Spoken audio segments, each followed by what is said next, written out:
And yo, what up? We are into round 4. Ready to rock it. Got a fun one. I need to swap the order of these two decks. And then let's look at deck lists as we have David D versus Mike No Last Name. Spoilers, it's hard to win. It will happen. We've got it right there, and then I click this button and we transition. Hey, all right. David D, Godzilla on Chaos. The best deck in the room, the most represented deck in the room. Classic Chaos plan. This deck's entire identity is to slam momentum. Love the 5 difficulty package here, outside of things like Titan Cliff, which is a value engine, and Heat Ray, which is just a beating. That one hits so unbelievably hard. But if you look at the foundation base, tons of 6 checks here with Swallow by the Abnormal, Finally Free, and then Pass Through Walls. Also, I missed Inspiring Song. The goal of this is to play cards, pass checks. That's Godzilla's idea. How many moves can I play? How hard can I hit you over and over and over again? Barrett's thoughts on David's deck? Yeah, I think it's great, including other 6 diff in the deck. We have Unfazed. I know you really like that one, and you've been testing that one out in Godzilla decks because it's this kind of like damned if you do, damned if you don't kind of idea. I'm really liking the support from the female Titan. I think that card is incredibly good of like turboing once you have momentum, scaling it forward as long as you can hold on to one of them. And cards like City Rampage help you hold on to that one momentum, at least on the first move, so that you have an even bonus one and extra card draw. But yeah, I mean, name of the game, things we're missing, I would say that you would see in most of these Chaos Godzillas is the things like Determined Advance, but you can see the kind of equivalent to that with the swing, right? Massive swing. Yeah, massive swing, kind of fitting in that slot as long as you play around the amount of momentum you have when you go to play it. But I agree with you. I mean, this is one of those decks that's, a lots of 6 checks. We're going to be able to pass these checks, but we are trying to win the game fast and eat some low health total characters alive. Much like Mike Hardiman, Mike H on Earth Pony. There's 2 ways that you can pass checks in this game, and that is either make the check number bigger or clean the card pool, lowering your progressive difficulty. Here's what I have to say, though. A lot of TMNT in this deck, the most TMNT inside the main board that we have seen yet so far, with attacking-wise, the biggest introduction is Flying Elbow Drop. After it's discarded with an additional card or remove it, you're allowed to play it. It's basically a draw 1 attack that plays itself, very similar to the Lethal Slash that we see. And then probably the best piece of technology inside of Pony Bear. Your thoughts here? Doing your best Godzilla impression is Genghis Frog Temperamental Toad. This guy hits like a truck. Yeah, it's a big shift, I think, to what not just Mike Harden in here, but a lot of Pony players are talking about as maybe the way to go and play this deck. Before, the name of the game was playing a bunch of 4 diff attacks and just getting a lot of value, or playing like clear payoff rewards in the air symbol. But on either of those symbols, you gain access to Hunter's Ally, which allows us to build in any ally card from our discard pile, which we can talk about things like, Science Bros. But the biggest new addition, like you said, in the TMNT cards are these secret rare, elusive backups. Genghis Frog is +3 damage to all of your moves.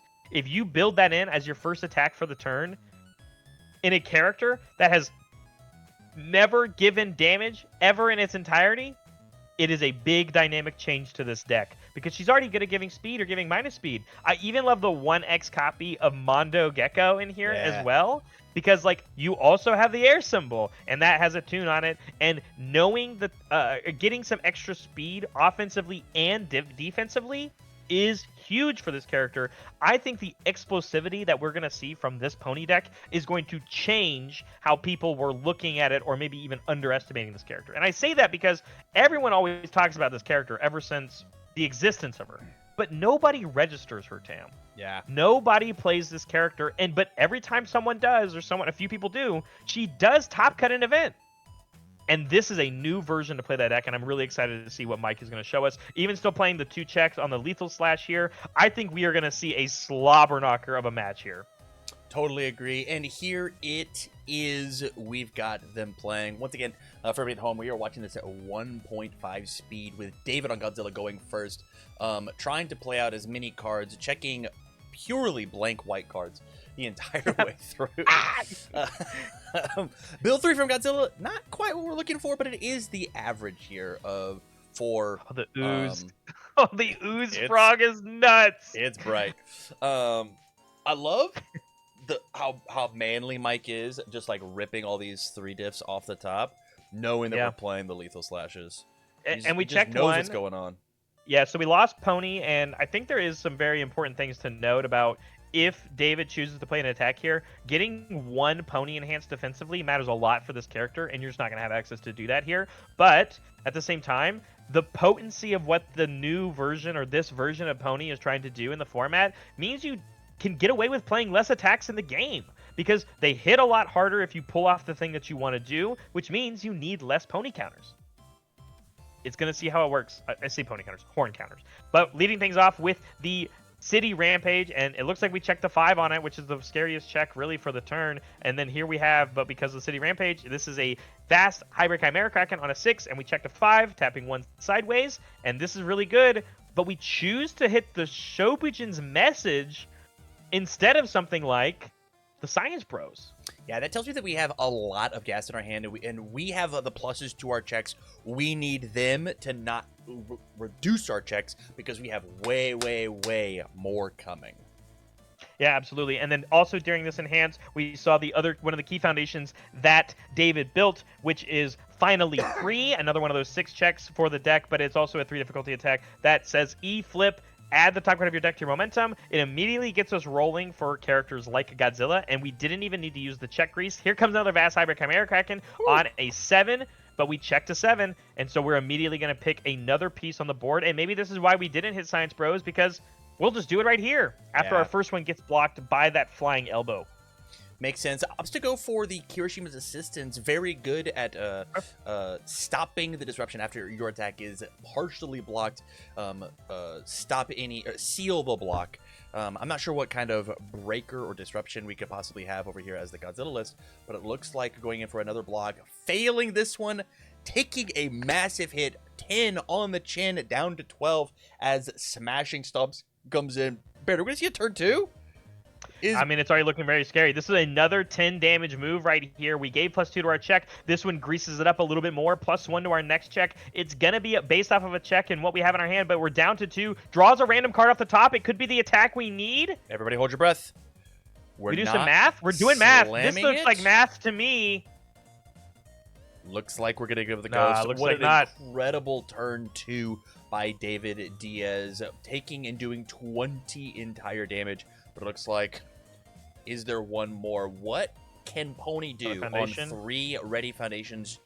That build 5 feeling significantly less important now that they don't get to re-ready back up. It just depends, right? I mean, one of them is being Science Bros. That gives us some extra reach. We didn't review. I wonder if there's a frog already in the discard pile, but it could be as simple as Hunter's Ally starting things off and building a frog could find a way into this game. Looks like that's the idea. Hey, put it right on top for us. Another one of those we checked the ooze earlier. Ooze Genghis frogs. But Hunter's Ally, people complain about backup decks. This might be... If Rock Barrage is one side of the coin, Hunter's Ally is the other one. Certainly the other. Yeah, I mean, very frankly, like Hunter's Ally gets to build in the ones that Rock Barrage doesn't. Yeah. Because this one can grab unique ones, like Genghis Frog or any of the secret rare backups that we gain from this from TMNT. And so because this comes in right away, we have a 8 base damage move. But because we have Science Bros and we hit a proc off of the Feral Shriek, 1/1 extra, you can hit me for 9. I can do it right back at you. Yeah, and this is the potency of Pony. We don't even have to have that 5 difficulty gets the +3. It's just any card that I can figure out how to put into my card pool is. And here it is. We've got the Flying Elbow drop coming in. Drop, yeah. Draw an extra. The Flying Elbow gets to be on there. And now we're going to start clearing out this card pool in order to play out big, massive strings. We're going to have a very well-timed block. I like the patience from David. If we have the high block, don't block the little moves. Let's block the big ones like this battle Aura release. Yeah. With 2 face downs, I got a bonus 2. With the Genghis, I got a bonus 3. With the remove proc from the flying elbow drop, another 1/1. Here comes another battle aura release. This is gonna put us at that nice little 3 horn counters. Like I said, Tam, you just don't need the character as much anymore because that 2 cards from the cleared is enough for us to play this offensive turn. They are hitting incredibly hard. The last one hit was 1 less damage than this one's gonna be. Still draws us cards. Out it goes. Hey, high block check. Do you have it? You said a turn 2 on one end, Tam. It might just be a turn 2 on the other. I'm so incredibly nervous. There is a high block. 15 is 2 attacks. If we can resolve 2 attacks, and we have another battle aura. Holy. Battle aura. Checking a 3 here. Can we the last 2? We've got 1 resource up and ready. Not going to be able to clear it, but we do have a flying elbow drop waiting in the wings. And it would be on a 6, which our one readied foundation in our character says that we can pass if we check a 5. So it's, again, do you have another high block? You still have momentum as Godzilla. Could you block this one as well? 4 high for 11. We could just half block instead on a 5/6. It passes no matter what. We go to 0 cards in our hand, but we're down to 9. Flying elbow drop is a 4, 5, 6, 7. Not lethal, but lethal slash on a 5/6 or 4, 5, 6. Oh, checks the 5, taps down Science Bros. This is because this one's gonna leave. Yeah. And the Mikasa's admission for 2 more. I thought it wasn't lethal, but then it is, and he says, "Good game, game 1" into the explosive new pony deck. Holy! Maybe we should take it off of 1.5 speed. That one was pretty quick, Barrett. No, I can take it. It's okay. I like it. Put me to work. Give me some high action. I mean, that's the thing, right? It's like. I'm going to scroll up to the deck sizes. So Mike Hardiman is playing a 64 size pony list, which is pretty standard. I think a lot of people do play a little bit more than the clear 60 because a lot of your attack counts have to include things like Wish Hard. And even now there's the discussion about like flying elbow drop and how many of those you play. So it's 23 attacks for a 64 card deck. The thing about pony is if you want to find attacks, you're going to find them. Yeah. The amount of draw that you have and the extra benefits of Science Bros because of all these different remove triggers you're getting. Tam, we didn't even play the flying elbow, but we could have. Yeah. We could have still played it afterwards. It was sitting That's there how waiting. much damage is here. Yeah. And again, all off the back of we had 3 foundations going into that turn. Genghis Frog said that we had +3 on every single move, which is essentially turning our attacks from 1 attack, a 4 for 4, which is standard inside of pony, into making them double the damage. This is a 4 for 7, which melts 34 pretty quickly, especially with how aggressive these Godzillas are playing. Is very we did 34 through a full block, through a half block, and we still found lethal. And that's what I was trying to get at, was like typically the pony decks of the past, you turning your character sideways and not being able to use your character defensively to start that counter generation could be the reason why that turn in the past wasn't lethal. Yeah. But now, all it really took was a couple of Battle Aura releases and 1 Hunter's Ally to kick everything off. And you can find enough damage with less attacks than you would have to play before. It worked out incredibly well. We take game 1 going second, and that's all you can really ask for because it goes on both ends, right? Because a play like that where you don't have the defensive abilities, also a pony, could have cost Mike the game there if David had 1 more move. Yeah, and he just 100%. didn't have it. So it goes both ways. Like we almost watched David pull off the turn 2, literally left Mike at 2 life. Mike is able to be like, well, I have this one thing. I'm all or nothing here. A couple of 3 checks because you don't have enough horn counters to kick things off right away could be the end of it. Your foundations, they didn't ready themselves. We had 2 of them frozen. So many things could have happened, but it ended up in Mike's favor because that's what this new deck is able to do now with the extra tools that the backups bring you. Build 4 pass over here on David's side with all of them being 6 checks. 6 checks the whole That's the deck, way damn. down. And I want to say massive tool. You already talked about it earlier of finally free. If we're going to try and find that turn 2 kill again, I think this is going to be the #1 piece that we need in order to make that happen. Keep an eye on that frog. And it's possible Mike actually gets a little scared because of the the potential. We went to 2. We were hung on by the skin of our teeth. Let's not risk that 5th foundation to maybe commit our character. Let's chill a bit. I'm gonna be really honest with you, Tam. I think if I'm David, I'm biting myself in the butt for not committing and freezing that Science Bros earlier. I don't know the exact math, but the amount of procs that we got, and we had a half block, and maybe if we had a high block instead or something, right? That choice of not committing the Science Bros was speed and damage on all of the moves in multiple instances, right? Yeah. And that last attack, again, I know we could have played another elbow drop, but like things could have fallen a different direction, of course.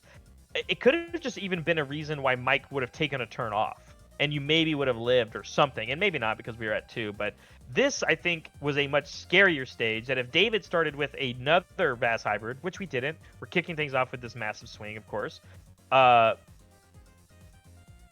To give us that momentum, we press our enhance on the Finally Awake to give us another momentum, and Mike completely taps out for the full block here. There is a world where you go on the offense, but you didn't lead your turn with a City Rampage, so Mike probably feels a lot safer on this turn. Yeah, no City Rampage and no activation of Godzilla to get that bonus to our check, telegraphing, posturing, hey, I think I'm done after this. Let me just set up, build up. So Mike's probably feeling okay to turn all those cards sideways because you're only going to be playing 1 attack anyways. We did get a defensive pony enhance as well. Starting this turn off with 2 horn counters matters. That flying elbow drop is stuck there for everybody, by the way. You're only allowed to play at the turn that you do that thing on, so it is now stuck in that away from game pile. But kicking things off with the Battle Orb release, flipping this blank foundation in our stage, drawing a new card. Depending on what our pony enhance here is and what cards we pitch, this could get a little bit faster and for a little bit more damage with the help of Science Bros. But it's probably just going to end up being... Yep, so we're going to get 1 proc. Little extra. Going to 5. 6 damage from its own ability, but as you have 4 horn counters, I mean, this is one of the better pokes you can do at the beginning of a pony turn, and you can either make the decision to stop on the gas or you can keep going. So here it is, 5 high for 6, kind of the least threatening attack that could possibly happen, but it looks like we are going to be going for the block here. What is this card? We can go look. We have their deck lists. Might be a sideboard card. It is looking like a disable enemy machines. I'll pull that up here real fast. 5/3, 3 high for 5. Throw. Response after attack deals 4 or more damage. Commit all rival assets. Probably not that impactful, but 5 difficulty throw means it's going to wear that plus stats. Filled with doubt on the lethal slash, though. No draw, doesn't remove itself after it resolves. But we did decide to just take it to the face, though. Godzilla going down to 30, and then building in some extra foundations here on the side for Mike. What is that alt art? I don't know what that is. Those are the Radiant Visage. Is that what that is? Okay, yeah, the promo ones. I have those. Huge against Godzilla. Enhance, flip, mill 3 cards. Your rival spends momentum. It says all that momentum that we have built up as the King of the Monsters is going to be spent very quickly.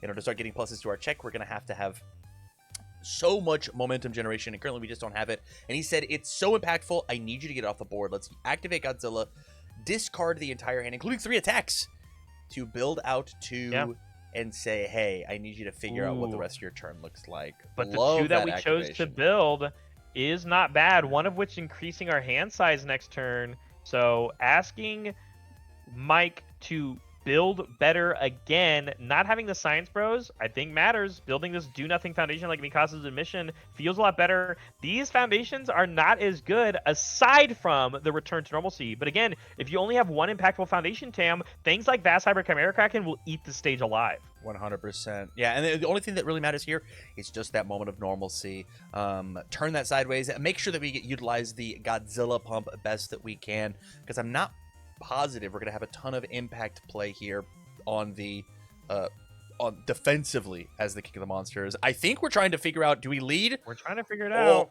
The City Rampage coming in. We checked the 5, and I believe unfazed is our second move on a 6/7. This is huge. We did we checked the 3. We really needed that to not be that one. We did not choose to increase our hand size, by the way. We kept that one Because I believe that's what that is, right? Yeah, short-lived promotion. We chose not to use it. It's still face up on our stage, losing access to the inspiring song, but Unfazed is a pretty good one, as we're gonna block with this flying elbow drop that we used from our win from game, because we discarded it with another card. And so we will echo this move, and we have +1 to the check to play it, on top of the +2 to the check to play it from the City Rampage. So you blocked the first one, that was for 11. How about the second one? This is half of your life, Pony. Half of your life, and essentially saying that it doesn't count towards progressive, right? There it is. We're going to reset it. Take it down to 15. This is 2 moves. 2 moves, no matter how you look at it, really. With +3 to our checks for the entirety of the turn, with 0 momentum, something like a massive swing Godzilla enhance onto another attack would be good enough, Tam. Or even better, I think we might have a smashing stomp here. If we check well on 5, this 6, 7, and we 3, 4, 5, 6 don't. It is so 5, 6, 7, 3, 4, 5, 6. We could just commit Godzilla. Could commit Godzilla. His static is still live when he's committed. Mike's even telling him, he's like, you can pass this if you want. And there it is. Pass this match. Yeah, what a good guy Mike is. I mean, the thing is, in this extra check grease of +1 to the check on this move is in a similar scenario that we saw last game, which is if we don't have another attack, but we draw one off the top from the draw ability, but Mike says I might block it, I'm going to make it a high. It's only a 3-speed move on a 5. Check the 2. We check the 2. It fails. We get to draw a random card off the top. Does David have another one? 7, 8, 9, no. 5, 6, 7, 8. He has to +4 check a 6 on check. the top? Was that a 6? 4? What's the glare say? 6, 7, 8, 9, 5. It failed. It's okay. It failed. Which must is have fine. been a 3. It must have been a 3. Yeah, it must have been a 3. I think it was like another swarmed by Titans or something like that. But going for the block for Mike, getting a 2 check, it fails. We don't block that one. Going back down to 5 life. David goes for it, but the only attack in his hand is one of those 6 difficulty attacks after our entire stage is sideways. It's just not enough. As we pass back into Mike, we saw this happen already. Leading off with any attack is sometimes good enough in this deck. It's not a Hunter's Ally, but it still is going to hit a little harder. It's damn close. It's Battle or Release. This one hits hard, especially after utilizing Mikasa's admission. Yeah, starting the regeneration of pony counters, the horn counters. And I think that's the other thing we can talk about, because we went down to 0 horn counters that last turn defensively to hopefully try and live. But as we saw in game 1, you can win the game starting your turn off with 0 now. Like, that's just the difference maker. But the offensive start to this turn is not the same. We didn't find the Hunter's Ally. Did we find it, though, while drawing all those cards? No. It's just another Battle Aura release. But these add up. They add up very quickly. As David goes down, takes the Lethal Slash. He blocked the first one. It's very much... Do you find the right cards at the right time in conjunction with Lethal Slashes? Do you then find the Hunter's Allies to build in the Genghis Frogs? It really is. It's all really hard math. So this is another 4 high for 6. We have cards, but it's really just to throw them away. Yeah, going down to 17. Going to play this flying elbow drop on a 4-5. These horn counters say that this is going to clear out the first Battle Aura release, and another pony enhance here, pitching 2, getting a very low deck size for Mike, going to 5, draws 1 card. It needed to be something big. You can see the flourish. He really needed it to be a good one. Absolutely digging. I mean, that's the reason we play the elbow drop, right? We have to enter the enhanced step one more time, and then see what we can do about it. Just a 4 high for 4. It is a weenie. Going down to 13. Low health totals for everybody. Plenty of cards in Mike's hand, just not the good ones. Yeah, I think he thought that was a foundation. It was not. I think we did draw a good one. I think that we top decked a Hunter's Ally. But it's on a 6, right? Like, that's the scary part. Yeah. I think we're checking 2 checks, because the 2 check actually ends your turn. Well, because it has to 6, we commit everything, right? Checks a 2. We turn all sideways. 2, you turn everything sideways. But again, then you don't get to use pony. You can't pass another thing on a 6 unless you check a 6. So building in Genghis Frog here is nice for dealing 8 damage, but because we checked that 2 there, not keeping pony up could be the end of this turn. To make it Gecko, a pivot to the defense. True. Mondo Gecko, Righteous Reptile, plus X or minus X speed. X equals the block modifier. The only thing that Mike could have checked to fail our turn there and not represent lethal was that 2. And he knew it. That's what he was counting. Giving David another breath of life. But a lot of defense here. Enough defense, potentially, if David misses. And we've already blown up the board once. Yeah, can't blow it up again. So it's Mondo Gecko, Radiant Visage. I thought we built that Aaron sidestep, but I guess I was wrong. Check the 3 on it. We failed it. Oh, we checked the 3. We did fail it. Okay. So it is just the Radiant Visage and Gecko. Pony's committed. It's just the minus speed from Gecko, which that is kind of random. It's really just dependent on the block modifier of the attack being played. So the -1 momentum could matter, but we did +1 our hand size here with the short-lived promotion. 7 cards in David's hand. You must win here. It's just 5. Your moves already do that. Double that. The answer is Kraken on the 5. Fast hybrid. There it is. And instantly scoops instantaneously them up. Scoops them up. He goes, yeah, man. I mean, it saved your momentum. That one attack saved your momentum. That represents 2 attacks on the board. Mike Stack, you got it. Let's go to game 3. David just barely getting that game 2 win. With about 30 minutes still left on the clock, I think we're going to have our full match here. But Mike, for the first time this match, on the play, which is very scary if you're David. Yeah, very scary for David. The thing that you're hoping for is you are praying to every god you have. Please check a 2 on your first 3 diff because you know that Mike is going to slam the Science Bros down as our first card. I don't even know if that's true, though. Maybe Mike... I mean, you and I know Mike. Mike's been playing this game for a very long time. Honestly, probably one of the oldest players in Europe playing this game. And because of that, I think Mike has a very clear game plan of what the risks he's allowed to take going first versus going second. I think there's just a world where Mike never slams a 3 diff going first. And because here's the thing, Tam, Hunter's Ally can still build in Science Bros. Yeah. You can just get them later. I am looking at the hand, and I am bummed that we don't have a 3 diff to test the theory. Let's see who's right. To just see who's That's right. Fair. Sorry to disappoint. Because I bet that Mike has got such a let it rock attitude that it would have happened, and would have been fine. We'd have been so chill. You're right. It's cool. Would have been so fine. But yeah, building out on 2s here, I think you're just wrong. I think he just builds on 2s going first, which makes sense to me. Playing that last one, getting 4 foundations, not necessarily impactful ones. The forcing surrender could be impactful, I suppose. Find some ways to get some face downs in our card pool. But here we see another Finally Awake. Return to normalcy, mattering a lot more against this pony deck in particular, right? Giving a lot more stats to our moves. Return to normalcy matters. But we did get a solid build 5 here from David, and because we went second, it means we have 2 cards in our hand to play some defense. Yeah. Pretty darn good. And the offensive ability of these cards, the +1/+1s, get to make up for it. Checks the 2.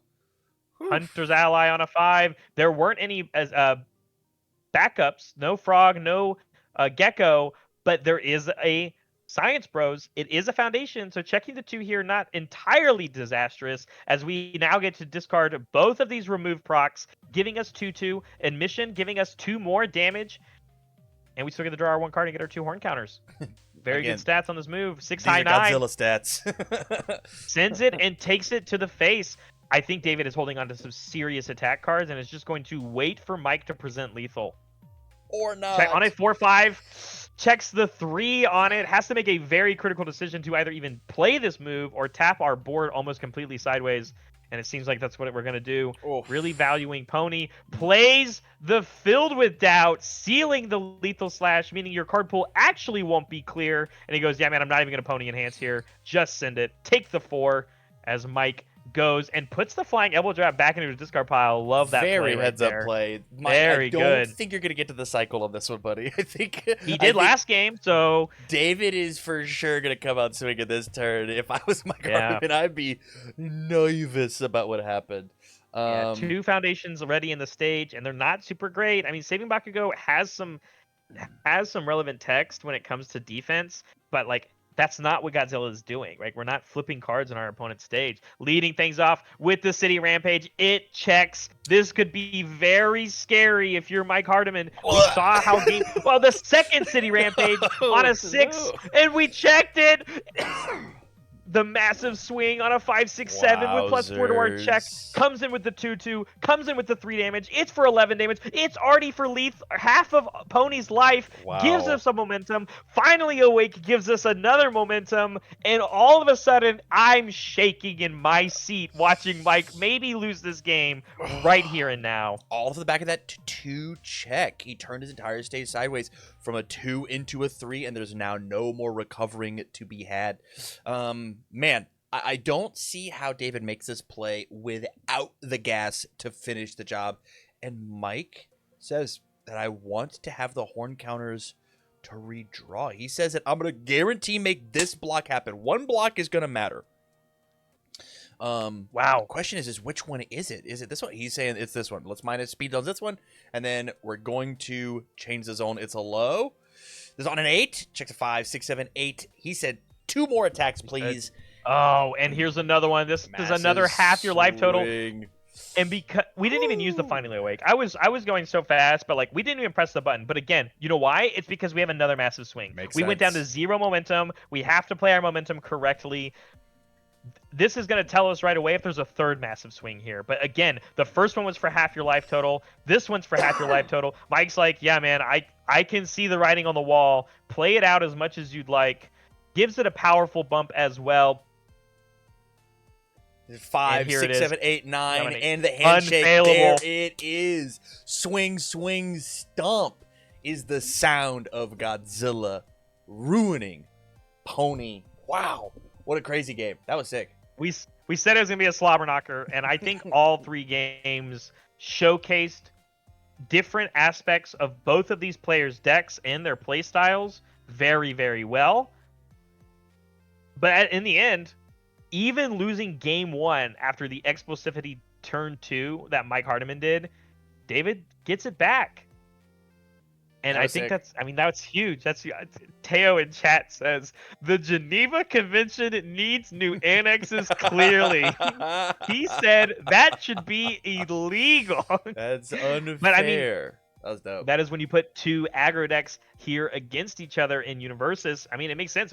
What a dichotomy of what we just saw in that match compared to the Midoriya versus Rodan match. You know, like the amount of different ways you can play the game, the amount of playstyles and strategies that can have success or not have success, and in the end they are all fighting for spots to get into that top cut that goes in for tomorrow. And it's just so different compared to what we just saw, right? It was a different way of looking at backup game plans. It was not doing what Zeke Yeager was doing that we saw have success earlier already. So incredible match from both of those players. I enjoyed watching some heavy hitting UniVersus on both ends. It's always fun to see some big numbers. It makes me excited. It gets me a little loud and proud. At the end of the day, Pony doing her best Godzilla impersonation is not quite the OG. Not quite the OG. 34 life is sometimes better still than 22. With that said, if you liked this match and you want to go check out the other ones, they'll be live over on the YouTube as VOD saved later. Go check out the entire playlist. Would be super dope. But if you're joining us over on Twitch right now as we're recording, we are headed into round 5, and I'm really excited about the next one. It's going to be sick.